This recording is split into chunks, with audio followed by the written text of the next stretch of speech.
राधे राधे। आज पौष माह का पहला शुक्रवार है। शुक्रवार का दिन माँ लक्ष्मी जी को समर्पित होता है। इस दिन माँ लक्ष्मी जी संतोषी माता, वैभव लक्ष्मी, गज लक्ष्मी व अन्नपूर्णा माता की व्रत कथा कही और सुनी जाती है।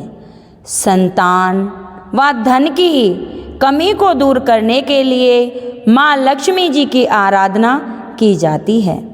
माँ लक्ष्मी को धन की देवी कहा जाता है। कहा जाता है कि जिस व्यक्ति पर माँ लक्ष्मी की कृपा होती है उसे अपने जीवन में सभी तरह के सुखों की प्राप्ति होती है। शुक्रवार के दिन माँ लक्ष्मी जी को प्रसन्न करने के लिए माता की कथाओं को सुनना चाहिए और माता रानी को खीर का भोग लगाना चाहिए। धार्मिक मान्यताओं के अनुसार भगवान तो भाव के भूखे होते हैं। भगवान को प्रसन्न करने के लिए अगर व्रत नहीं रख सकें तो इस दिन सच्चे मन से पूजा अर्चना अवश्य करनी चाहिए। तो आज आपने सुनेंगे पहली कथा माता वैभव लक्ष्मी की। तो बोलिए माँ वैभव लक्ष्मी की जय हो। इन कथाओं को पूरी श्रद्धापूर्वक पूरा सुनना और बीच में मत छोड़ना। कथा प्रारंभ करने से पहले सभी माता बहनों से अनुरोध है कि कमेंट बॉक्स में जय माँ लक्ष्मी की अवश्य लिखें। बोल वैभव लक्ष्मी माता की जय हो।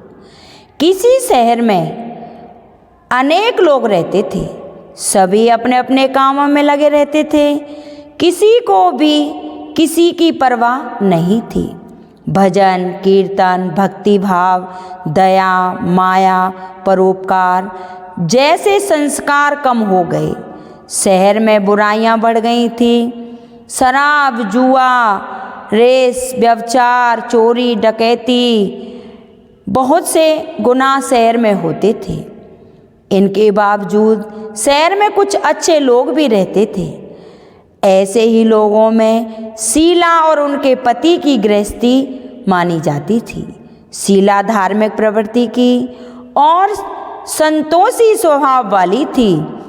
उनका पति भी विवेकी और सुशील था। शीला और उसका पति कभी किसी की बुराई नहीं करते थे और प्रभु भजन में अच्छी तरह समय व्यतीत किया करते थे। शहर के लोग उनकी गृहस्थी की सराहना किया करते थे। देखते ही देखते समय बदल गया। शीला का पति बुरे लोगों से दोस्ती कर बैठा। अब वह जल्द से जल्द करोड़पति बनने के ख्वाब देखने लगा। इसलिए वह गलत रास्ते पर चल पड़ा। फलस्वरूप वह रोड़पति बन गया, यानी रास्ते पर भटकने भिखारी जैसी उसकी हालत हो गई। शराब, जुआ, रेस, चरस, गांजा वगैरह बुरी आदतों में शीला का पति भी फंस गया। दोस्तों के साथ उसे भी शराब की आदत हो गई। इस प्रकार उसने अपना सब कुछ रेस जुए में गंवा दिया। शीला को पति के बर्बाद से बहुत दुख हुआ, किंतु वह भगवान पर भरोसा कर सब कुछ सहने लगी। वह अपना अधिकांश समय प्रभु भक्ति में बिताया करती थी। अचानक एक दिन दोपहर को उनके द्वार पर किसी ने दस्तक दी। शीला ने द्वार खोला तो देखा कि एक माजी खड़ी थी। उसके चेहरे पर अलौकिक तेज निखर रहा था। उनकी आँखों से मानो अमृत बह रहा हो। उसका भव्य चेहरा करुणा और प्यार से झलक रहा था। उसको देखते ही शीला के मन में अपार शांति छा गई। शीला के रोम रोम में आनंद छा गया। शीला उस माजी को आदर के साथ घर ले आई। घर में बिठाने के लिए कुछ भी नहीं था, अतः शीला ने सकुचाकर एक फटी हुई चद्दर पर उसको बिठाया। तब माजी बोली, क्यों शीला, मुझे पहचाना नहीं? हर शुक्रवार को लक्ष्मी जी के मंदिर में भजन कीर्तन के समय मैं भी वहाँ आती हूँ। इसके बावजूद शीला कुछ समझ नहीं पा रही थी। फिर माँ जी बोली, तुम बहुत दिनों से मंदिर नहीं आई, अतः मैं देखने के लिए यहाँ चली आई हूँ। माँ जी के अति प्रेम भरे शब्दों से शीला का हृदय पिघल गया। उसकी आंखों में आंसू आ गए और वह बिलख बिलख कर रोने लगी। माँ जी ने कहा, बेटी, सुख और दुख तो धूप और छांव जैसे होते हैं। धैर्य रखो बेटी, मुझे तेरी सारी परेशानी बता दो। माँ जी के व्यवहार से शीला को काफ़ी संबल मिला और सुख की आस में उसने माँ जी को अपनी सारी कहानी सुना दी। कहानी सुनकर माँ जी ने कहा, कर्म की गति न्यारी होती है। हर इंसान को अपने कर्म भुगतने पड़ते हैं, इसलिए तू चिंता मत कर। अब तू कर्म भुगत चुकी है, अब तुम्हारे सुख के दिन अवश्य आएंगे। तू तो माँ लक्ष्मी जी की भक्त है। माँ लक्ष्मी जी तो प्रेम और करुणा की अवतार हैं। वे अपने भक्तों पर हमेशा ममता रखती हैं, इसलिए तू धैर्य रख कर माँ लक्ष्मी का व्रत कर, इससे सब कुछ ठीक हो जाएगा। शीला के पूछने पर माँ जी ने उसे व्रत की सारी विधि भी बताई। माँ जी ने कहा, बेटी, माँ लक्ष्मी का व्रत बहुत ही सरल है। उसे वरदान लक्ष्मी व्रत या वैभव लक्ष्मी व्रत भी कहा जाता है। यह व्रत करने वाले की सब मनोकामनाएं पूर्ण हो जाती हैं। वह सुख संपत्ति और यश प्राप्त करता है। शीला यह सुनकर आनंदित हो गई। शीला ने संकल्प करके आंखें खोली तो सामने कोई नहीं था। वह विस्मित हो गई कि माँ जी कहाँ गईं। शीला को तत्काल यह समझते देर न लगी कि माँ जी और कोई नहीं थी, साक्षात लक्ष्मी माँ ही थी। दूसरे दिन शुक्रवार था। सवेरे स्नान करके स्वच्छ कपड़े पहनकर शीला ने माँ जी द्वारा बताई विधि से पूरे मन से व्रत किया। आखिरी में प्रसाद वितरण हुआ। वह प्रसाद पहले पति को खिलाया। प्रसाद खाते ही पति के स्वभाव में फर्क पड़ गया। उस दिन उसने शीला को मारा नहीं, सताया भी नहीं। शीला को बहुत आनंद हुआ। उनके मन में वैभव लक्ष्मी व्रत के लिए श्रद्धा बढ़ गई। शीला ने पूर्ण श्रद्धा भक्ति से 21 शुक्रवार तक वैभव लक्ष्मी व्रत किया। 21वें शुक्रवार को माँ जी के कहे मुताबिक उद्यापन विधि करके 7 स्त्रियों को वैभव लक्ष्मी व्रत की 7 पुस्तकें उपहार में दी। फिर माता जी के धन लक्ष्मी स्वरूप की छवि को वंदन करके भाव से मन ही मन प्रार्थना करने लगी, हे माँ धन लक्ष्मी, मैंने आपका वैभव लक्ष्मी व्रत करने की मन्नत मांगी थी। वह व्रत आज पूर्ण हो गया है। हे माँ, मेरी हर विपत्ति दूर करो, हमारा सबका कल्याण करो। जिसे संतान ना हो उसे संतान देना, सौभाग्यवती स्त्री को सौभाग्य अखंड रखना, कुंवारी लड़की को मनभाव पति देना। जो आपका यह चमत्कारी वैभव लक्ष्मी व्रत करे, उनकी सब विपत्ति दूर करना, सभी को सुखी रखना। हे माँ लक्ष्मी, महिमा आपकी अपार है। ऐसा बोलकर धन लक्ष्मी स्वरूप की छवि को प्रणाम किया। व्रत के प्रभाव से शीला का पति अच्छा आदमी बन गया और कड़ी मेहनत करके व्यवसाय करने लगा। उसने तुरंत शीला के गरीबी रखे गहने छुड़वा दिए। घर में धन की बाढ़ सी आ गई। घर में पहले जैसे सुख शांति छा गई। वैभव लक्ष्मी व्रत का प्रभाव देखकर मोहल्ले की दूसरी स्त्रियां भी विधि पूर्वक वैभव लक्ष्मी व्रत करने लगी। लक्ष्मी माता की जय। हे माँ लक्ष्मी, जैसे आपने उनकी पुकार सुनी, दुखियों के दुख हरे, वैसे ही जो मेरी कथा सुने हुंकारा भरे, उनके पूरे परिवार पर अपनी कृपा दृष्टि बनाए रखना। अब सुनेंगे संतोषी माता की संपूर्ण कथा। बोलिए संतोषी माता की जय। एक बुढ़िया थी, उसके 7 बेटे थे। 6 कमाने वाले थे, जबकि एक निकम्मा था। बुढ़िया 6 बेटों की रसोई बनाती, भोजन कराती और उनसे जो कुछ जूठन बचती वह 7वें को दे देती। एक दिन वह पत्नी से बोला, देखो मेरी माँ मुझको कितना प्रेम करती है। तो उसकी पत्नी बोली, क्यों नहीं, सबका झूठा जो तुमको खिलाती है। तो उसका पति बोला, ऐसा नहीं हो सकता है, मैं जब तक अपनी आँखों से ना देख लूँ मान नहीं सकता। बहू हंसकर बोली, देख लोगे तब तो मानोगे। कुछ दिनों बाद घर में त्योहार आया। घर में 7 प्रकार के भोजन और चूरमे के लड्डू बने। वह जांचने को सिर दुखने का बहाना बनाकर पतला वस्त्र सिर पर ओढ़े रसोई घर में सो गया। वह कपड़े में से सब कुछ देखता रहा।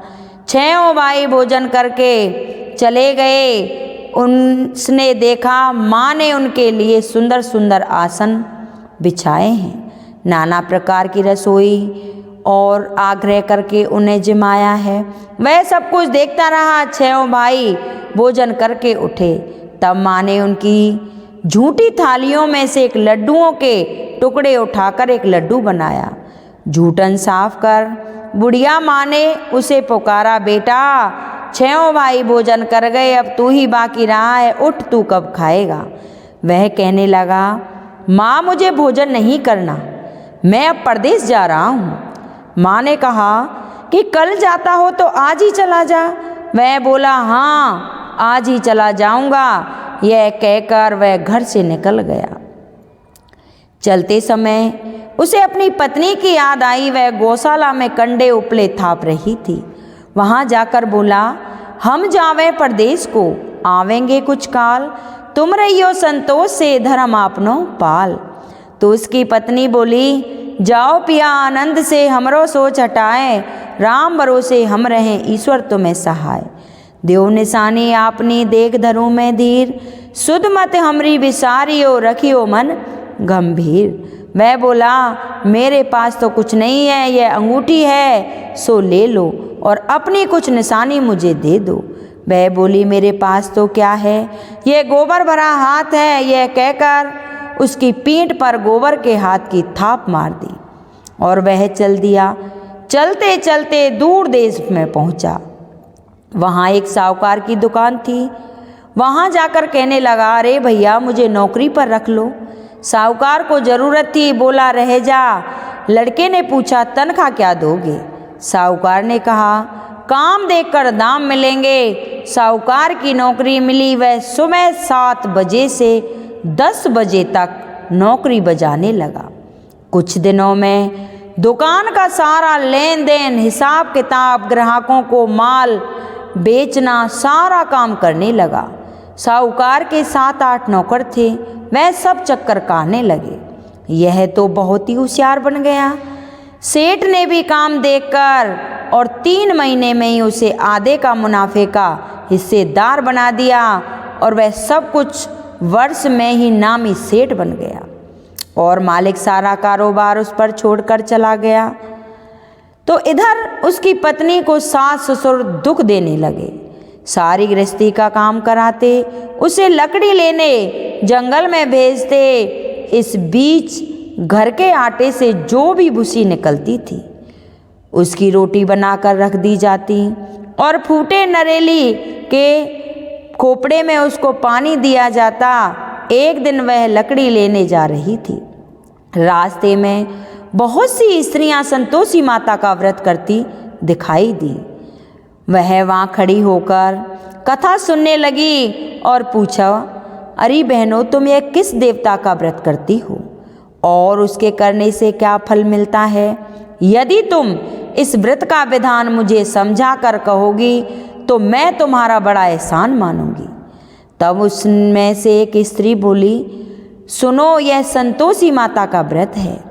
इसके करने से निर्धनता दरिद्रता का नाश हो जाता है और जो कुछ मन में कामना हो वह सब संतोषी माँ की कृपा से पूरी हो जाती है।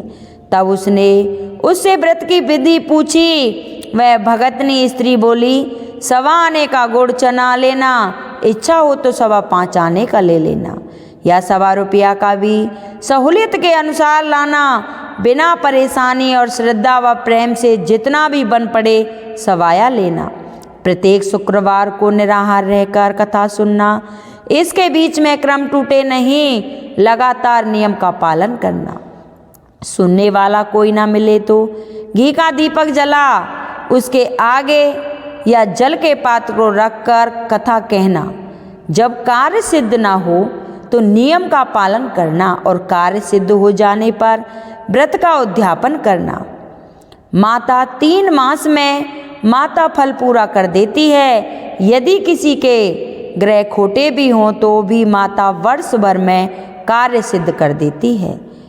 फल सिद्ध होने पर उद्यापन करना चाहिए, बीच में नहीं। उद्यापन में 2.5 सेर का खाजा तथा इसी परिणाम से खीर तथा चने का साग करना। 8 लड़कों को भोजन कराना।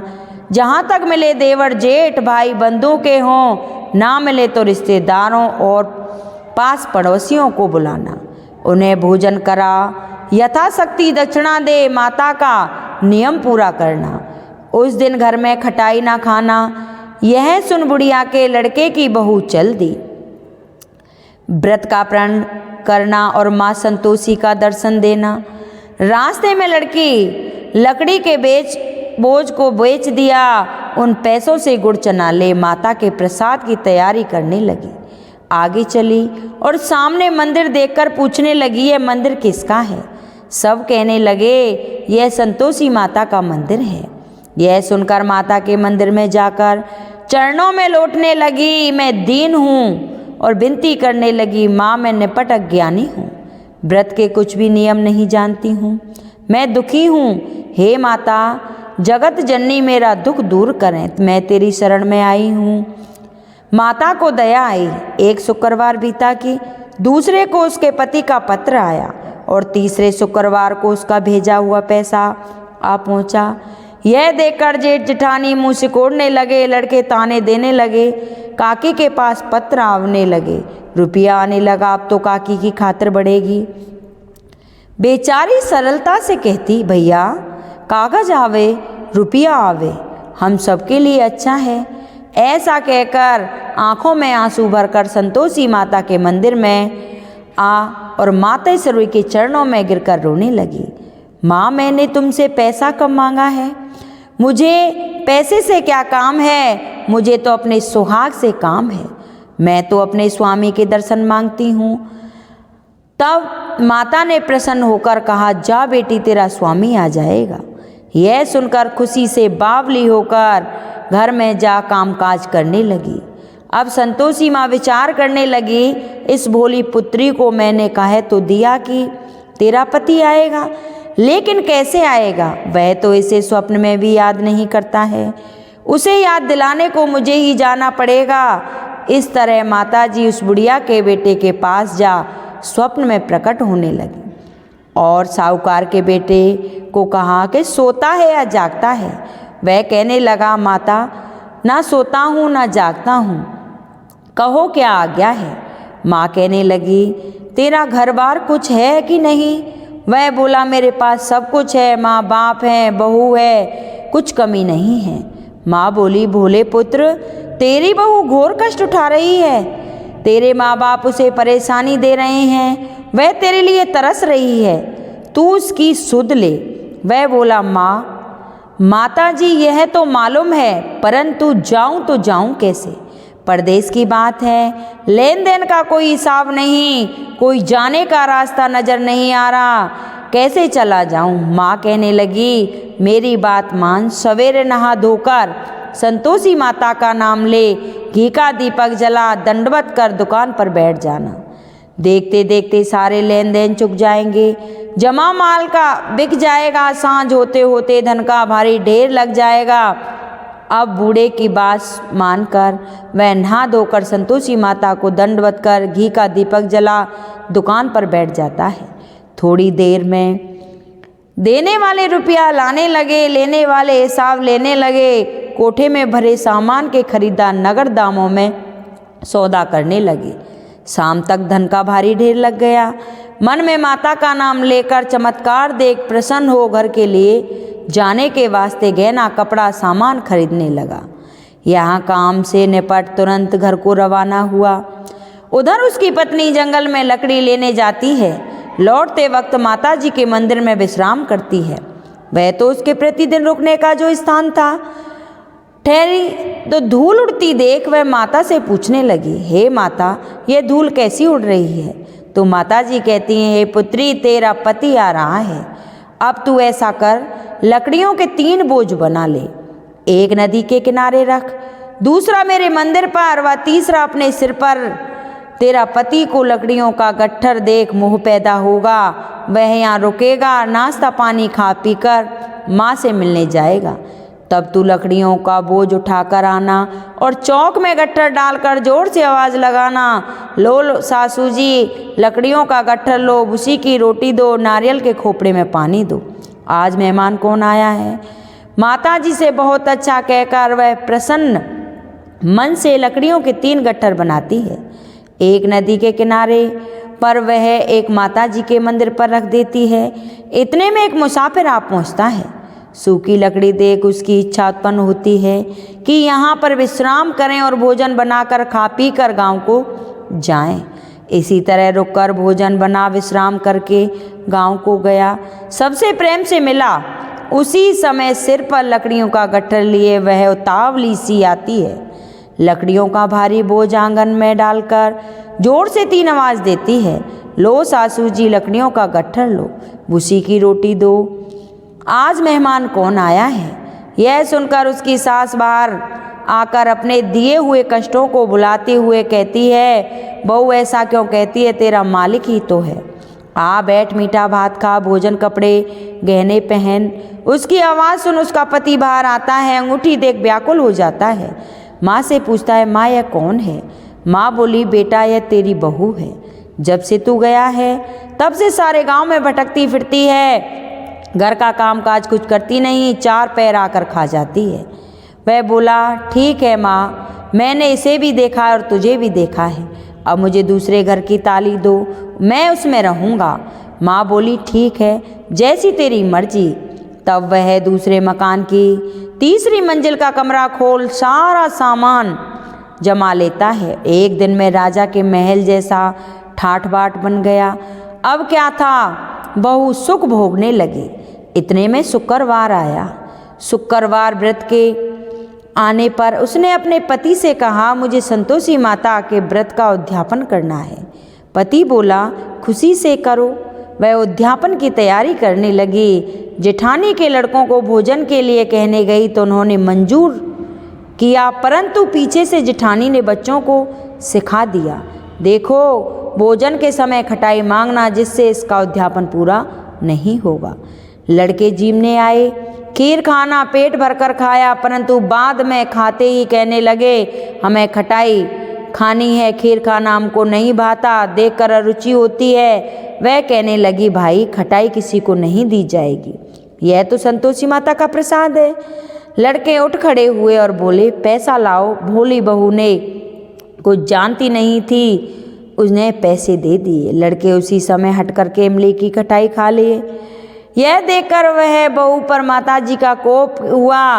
राजा के दूत उसके पति को पकड़ कर ले गए। जेठ जेठानी मनमाने वचन कहने लगे, लूट लूट कर धन इकट्ठा कर लिया था, अब सब मालूम पड़ेगा जब जेल की मार खाएगा। बहू से यह सहन नहीं हुए तो बहू रोती हुई माताजी के मंदिर में गई और कहने लगी, माताजी तुमने क्या किया? हंसकर अपने भक्तों को रुलाने लगी हो। माता बोली, बेटी तूने उद्यापन करके मेरा व्रत भंग कर दिया है। वह कहने लगी, माता मैंने कुछ अपराध किया है, मैं तो भूल से लड़कों को पैसे दे दिए थे, मुझे क्षमा करो, मैं फिर तुम्हारा उद्यापन करूँगी। माँ बोली, अब भूल मत करना।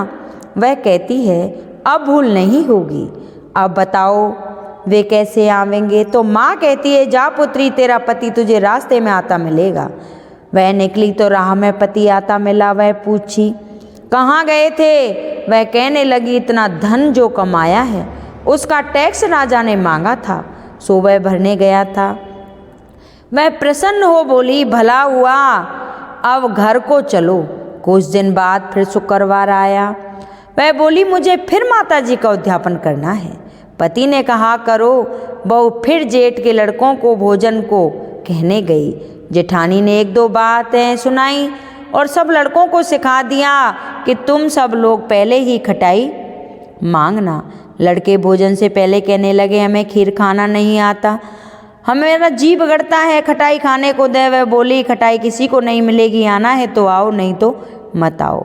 वह ब्राह्मण के लड़कों को लाकर भोजन कराने लगी। यथाशक्ति दक्षिणा की जगह एक एक फल उन्हें दिया।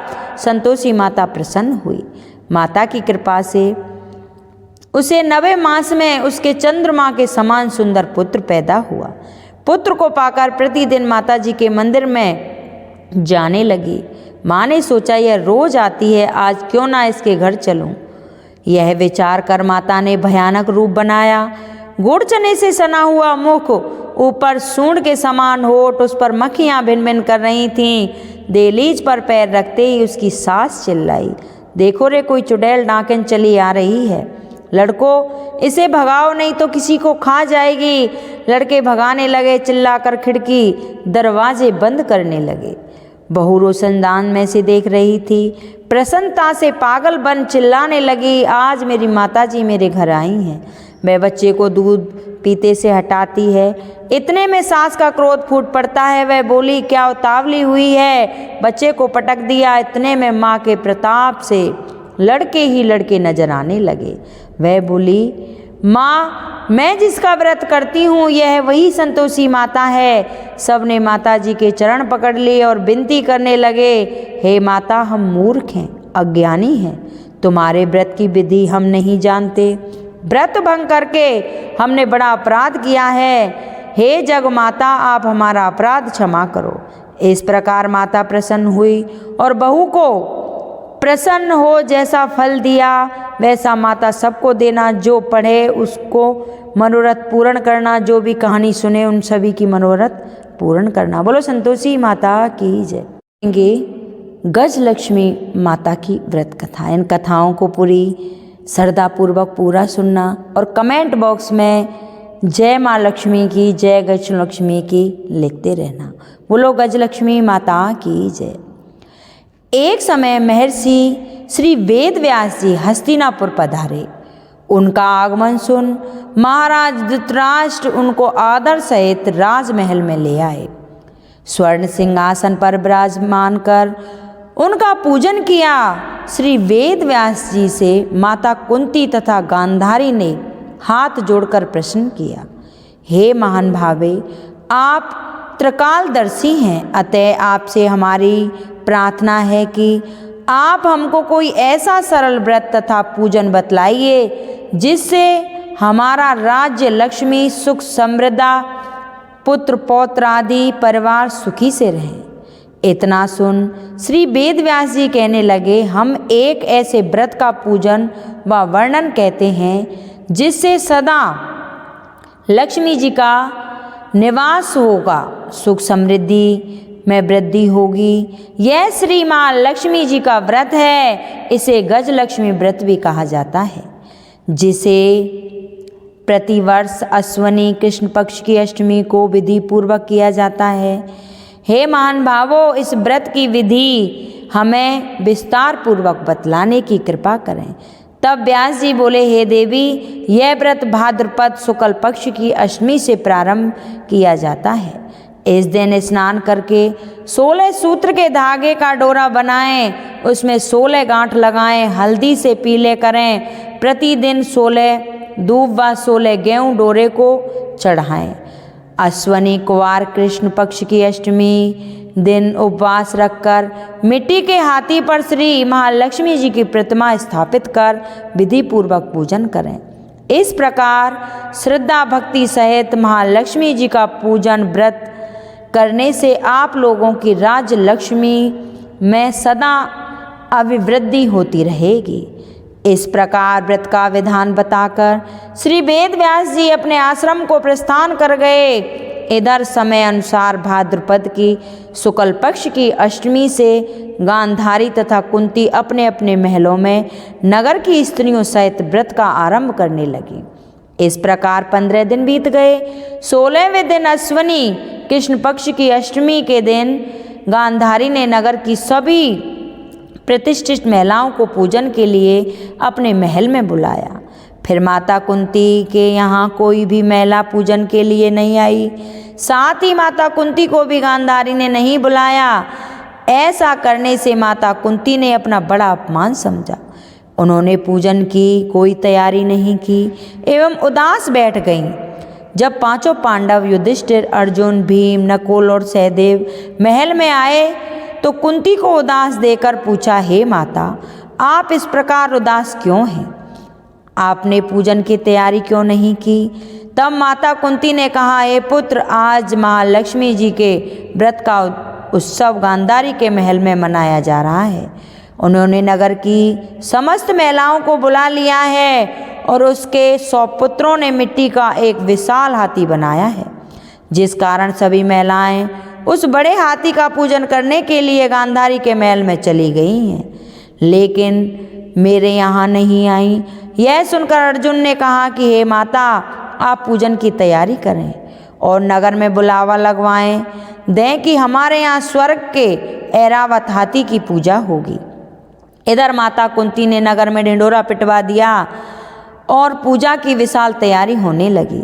उधर अर्जुन ने बाण के द्वारा स्वर्ग में ऐरावत हाथी को बुला लिया।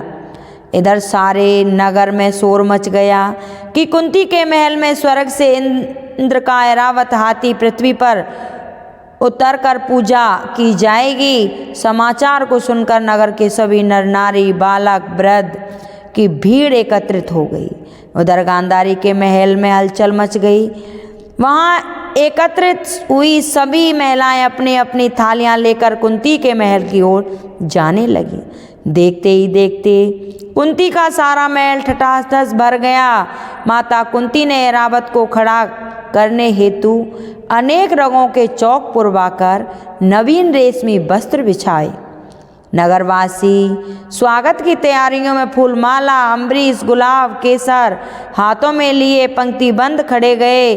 जब स्वर्ग से ऐरावत हाथी पृथ्वी पर उतरने लगा तो उसके आभूषणों की ध्वनि गूंजने लगी।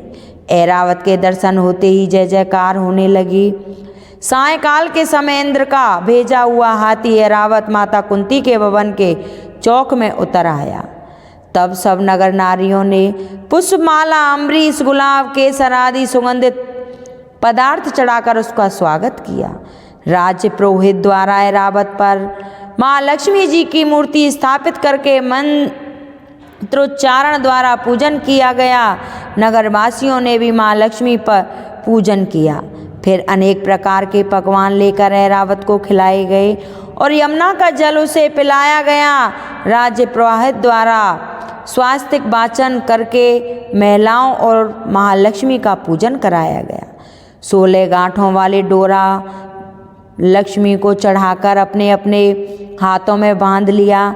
ब्राह्मणों को भोजन कराया गया। दक्षिणा के रूप में स्वर्ण आभूषण, वस्त्र आदि दी गए। तत्पश्चात महिलाओं ने मिलकर मधुर गीत लहराए, साथ भजन कीर्तन कर संपूर्ण रात्रि महालक्ष्मी व्रत का जागरण किया। दूसरे दिन प्रातः राज्य पुरोहित द्वारा वेद मंत्रोच्चारणों के साथ जलाशय में महालक्ष्मी जी की मूर्ति का विसर्जन किया गया। फिर ऐरावत को विदा कर इंद्रलोक को भेज दिया। इस प्रकार जो स्त्रियां श्री महालक्ष्मी का विधि पूर्वक व्रत एवं पूजन करती हैं, उनके घर धन धान से पूर्ण रहते हैं तथा उनके घर में महालक्ष्मी जी सदा निवास करती हैं। इस हेतु महालक्ष्मी जी की स्तुति करनी चाहिए। महालक्ष्मी माता की जय। इन कहानियों को कोई सुनता है, पढ़ता है, उनकी सभी मनोकामना पूर्ण होती हैं। आपको हमारी ये कथाएं कैसी लगी, कृपया कमेंट बॉक्स में ज़रूर बताना।